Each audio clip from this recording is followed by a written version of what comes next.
আসসালামু আলাইকুম ভিউয়ার্স। আজকে বরিশাল যাওয়ার পথে এক্সপ্রেসওয়েতে একটি অ্যাক্সিডেন্টের সাক্ষী হলাম।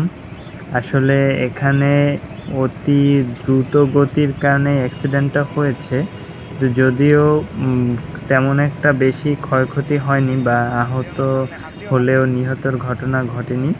একটি যা মালবাহী ট্রাক অতিরিক্ত গতিতে থাকার সময় হঠাৎ করে তার এক্সেল ভেঙে যায় এবং এখানে দুর্ঘটনার সম্মুখীন হয়, যে কারণে রাস্তাটা ভালোই জ্যাম পড়ে যায়। আমরা যদিও ইমিডিয়েট পিছনে ছিলাম, এই জন্য আমরা তাড়াতাড়ি করে চলে আসতে পেরেছি। ফুল রাস্তাটা আপনারা দেখতে পেয়েছেন ব্লক হয়ে গেছে।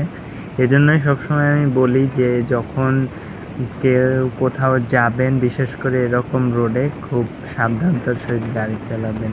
ধন্যবাদ সবাইকে। সবাই সুস্থ থাকবেন, ভালো থাকবেন।